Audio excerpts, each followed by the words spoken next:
Taurus, welcome to your May 2017 love reading. It's Raina here. Wow. So, all month long, Venus, which is your ruler, is going to be in Aries. Aries is your 12th house. So, I'm not saying, I'm just saying that could either be clandestine romance or past life romance, and you already had it begin the retrograde in early March in Aries. Now it's come back to Aries. And so you're revisiting whatever this was that happened in early March with a new outlook, I would say.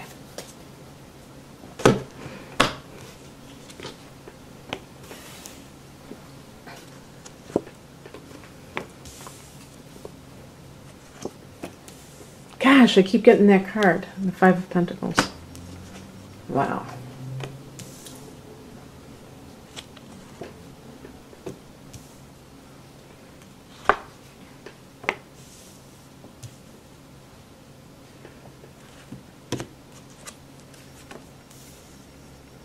Okay.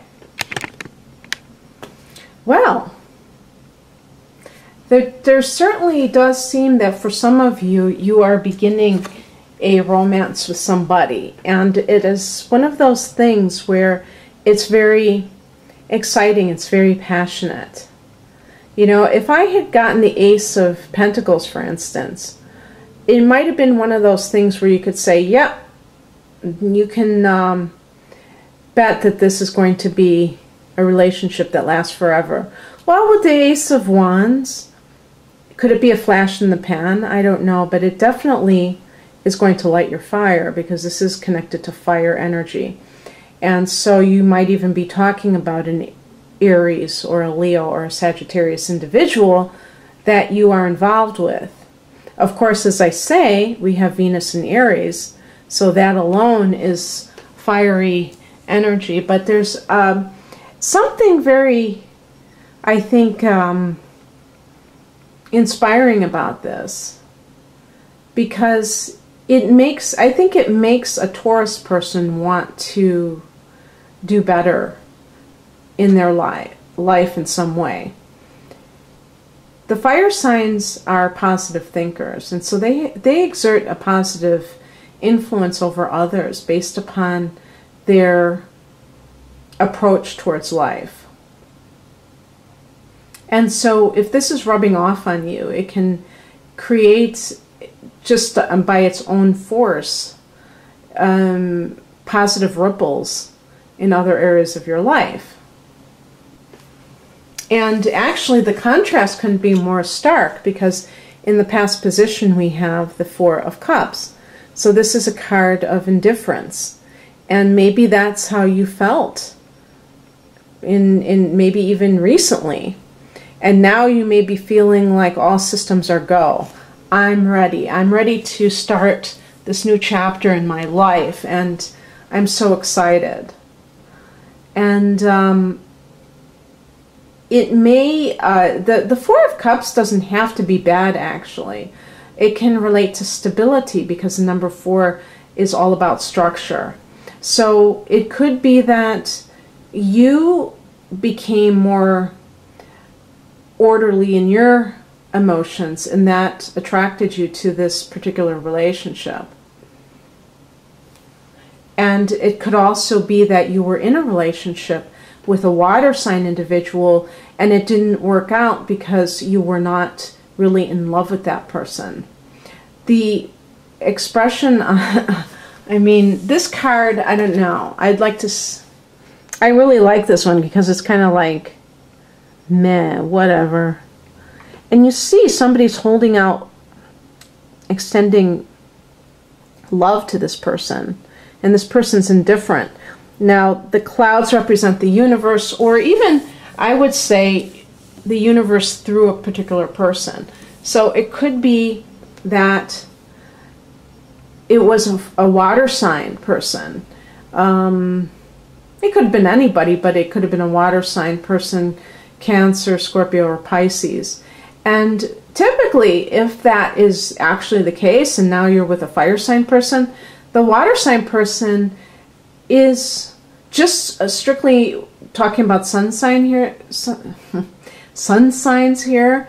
The water sign person is more compatible with you overall.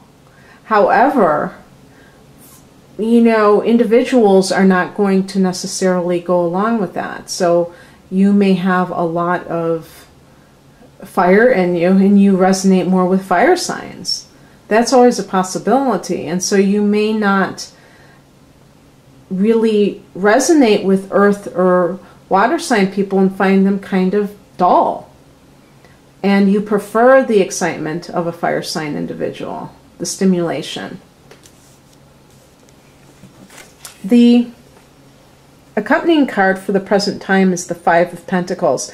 And as I have noted in recent videos, I found out that this is associated with Mercury and Taurus. So Taurus, this card represents the thinking process of a Taurus individual. And it's not considered necessarily all that positive, because I think that it's a card associated with limited thoughts of limitation. And that is what we call poverty consciousness or lack consciousness.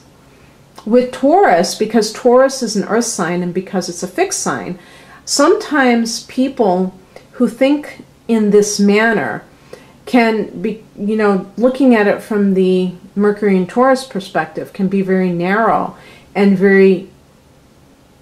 and too much into the material energy, where they get lost in the, and I'm talking about in any area of life. Let's say you're stuck in a job that you hate, but you're thinking in terms just of the money and thinking, well, I have to earn X amount of money.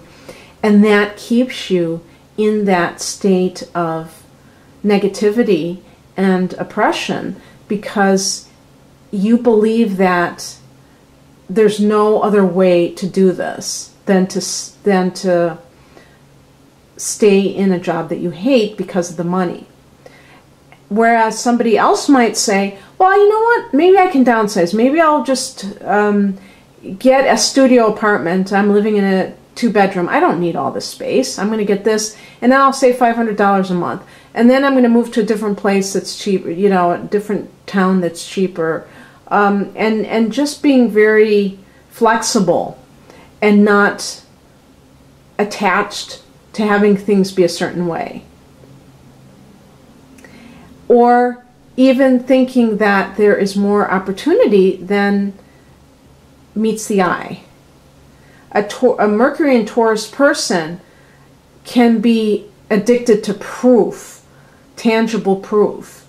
And if they can't see it, they can't believe it. And the late Dr. Dyer had a book called I'll See It When I Believe It, you know, which is a play on that phrase, I'll believe it when I see it. But he was saying that first you have to envision something before it is seeable in the material realm. First you have to, you know, visualize. And that is intangible. So the intangible comes before the tangible. And so that may be kind of thwarting you a little bit for some reason. Maybe you are kind of retaining a negative mindset. The Ace of Wands is something that makes you feel enlivened.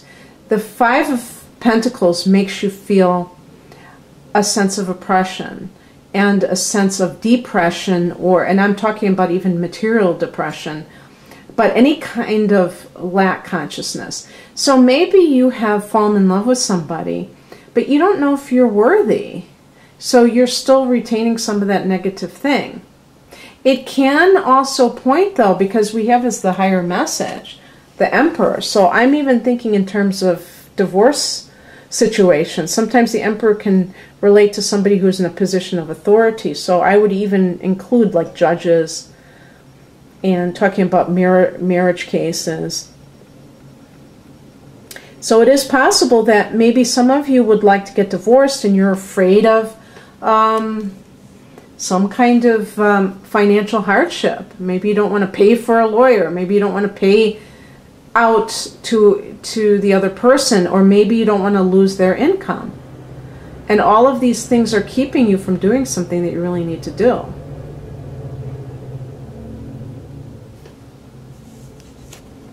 What crosses you?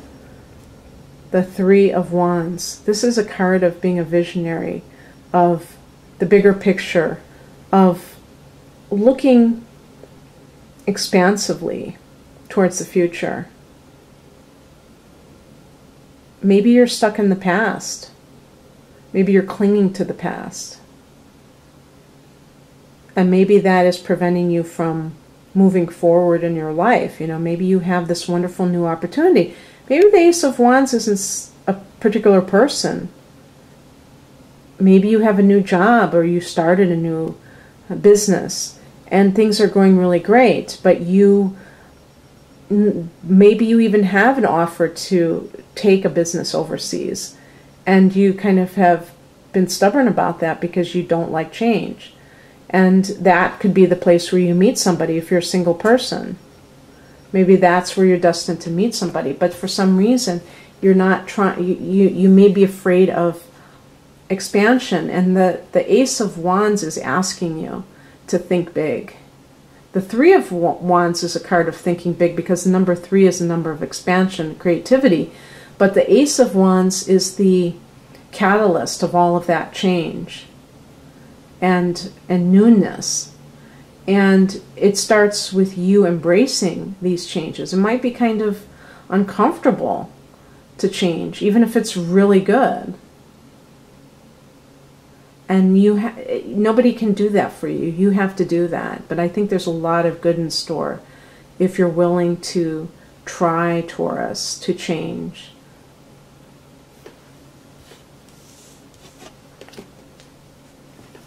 What is that coming to pass, or what could be an advice card, is the Six of Swords. So this is a card of moving.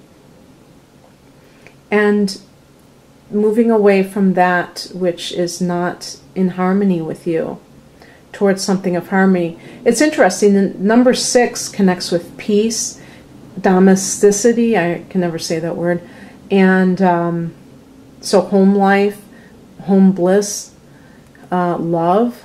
It's connected to the planet Venus, which is your ruler, by the way. And yet swords deal with sometimes deal with strife, with lack of harmony. And so when you have those two numbers together, it's like somebody who's choosing peace in their life, choosing not to be part of that. You know, that Four of Cups can be somebody so dissatisfied and disinterested in their own life. And we never want to be that person, because you want to wake up every morning like the Ace of Wands and think that today is a new day. And I'm excited about what today is going to bring me.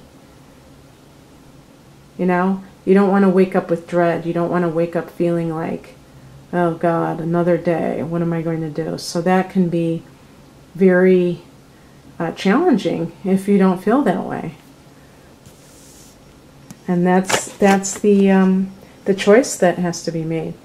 And then the outcome is the Nine of Cups. So that can, this is like, in the Minor Arcana, I don't think this gets much better. It's the wish fulfillment card. And so that can be, whatever it is, it's the card of you getting what you want. And in this case, it may be a particular person. As I say, it could be a fire sign, but if the Ace of Wands was just representing the newness of the situation, then this card could be talking about a possible water sign. So that would be Cancer, Scorpio, or Pisces.